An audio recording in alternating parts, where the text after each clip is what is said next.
Hey everybody, I want to introduce you to one of my good friends. This is Alexis Hall. She is the event coordinator with CASA of Williamson County.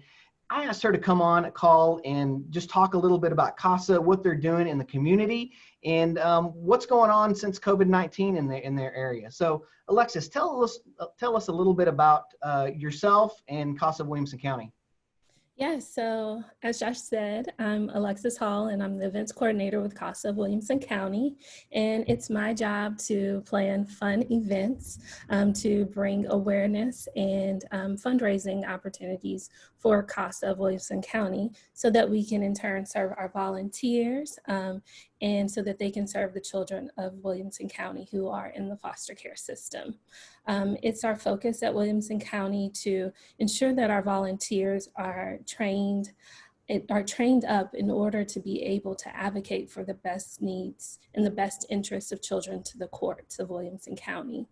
We do that by providing them with impeccable support through our advocate supervisors, and they are there to support our volunteers throughout their cases in order to make sure that, especially in stressful times like this, that our children do not fall through the cracks, that they have that one-on-one contact with their volunteers to ensure that their basic needs are met, from food to being able to get connected with their education opportunities now that that dynamic has changed for a lot of children in the community. Wow. Now, I guess since Williamson County has grown so much over the years, you guys' service has grown considerably as well. Is that right? Yeah, we actually added a couple of new positions last year, which also marked our 10th anniversary of being in Williamson County. We added one advocate supervisor position, which allows us to serve an additional 30 volunteers, and in turn, that turns into a number of children. It could be, at least 30, one child per case, or some cases have more than one, a larger sibling group or more than one child. So that really expanded our opportunity to be able to serve the children of Williamson County, as well as my position officially came on as the event coordinator, where I'm able to go out into the community and bring awareness to what we do, because we are based in Georgetown, but we cover all of Williamson County, which includes Cedar Park, Round Rock, Hutto, Leander, all of those different places where our children are coming from. So your growth has been tremendous. Your service for the community is just so much that's needed here, just with all the growth and everything that Williamson County brings to it. So what did business look like before COVID-19?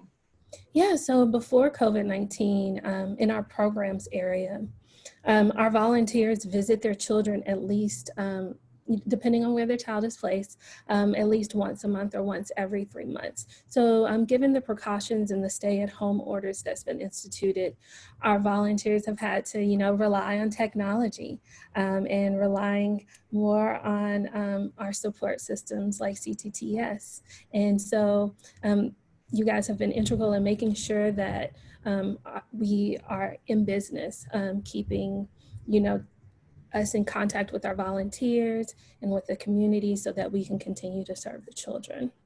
Well, thank you. Thank you for that. And that's just something that we do, and we're glad to work with great organizations like y'all that do so much for the community. So. Yeah, and in addition to that, that looks like, things from Zoom calls to Skype to, I had a volunteer say they were Snapchatting a child the other day. So oh, wow. I'm really relying on those new modes of communication that we weren't so reliant on before, because we focused on that in-person contact. And as well, another piece of that is just our court hearings have moved online. So that's another dynamic that has changed, in being able to still report to the court to make sure that our children are educated, that they're fed, that they're healthy, and getting all of those supports that they need so that they can be their best selves while in the foster care system. Awesome. Awesome. I love how you guys were able to adapt and make things happen and leverage technology in order to do that. Do you guys have any like tips and tricks that other business owners or other nonprofits in the area could learn from that maybe that you guys kind of figured out and hacked on your own? Yeah, in thinking about this question, I know us at Williamson County, we have a really tight team. Like our staff is like family. And I think with that, it really encourages us to be compassionate with ourselves during this time, because we know that different people are dealing with different stressors.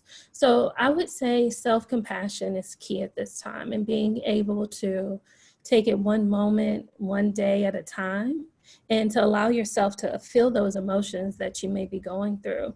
Because one day it could be a little bit of grief. I know for us, it was really unfortunate that we had to postpone our volunteer appreciation. It's one of our biggest events of the year, and being able to honor our volunteers for all of the hard work that they do when they go above and beyond to serve our families. So that's been postponed to the fall. And so I know me as the event coordinator being so excited about being able to celebrate them in that way, I had to take a moment and grieve it and be like, okay, it's not going to be right now, but it will be later, and then it's going to be better than ever. So I think with any business, there are goals to be met, but that we are all human first, and that's most important to. And I think that that's one of the key things that we're experiencing with this time with the stay-at-home orders, is to realize our humanity and the importance of caring for one another, and helping one another stay safe. Absolutely. That's something awesome to keep in mind. I mean, with all the different stressors, you got mom and dads that are becoming teachers and then they're trying to juggle jobs and trying to keep, food and bellies and all that good stuff. So remembering that we're all human, we're all in the same boat together is critical for sure, for sure.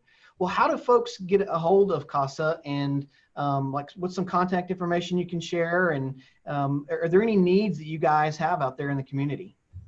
Yeah, I would say the biggest need right now is that calls have gone down as far as reports, because one of the biggest reporters of child abuse are our teachers and our school staff. So if you do have concerns, if you do have if you just run across a family who is having a tough time, first connect them with supports in the community.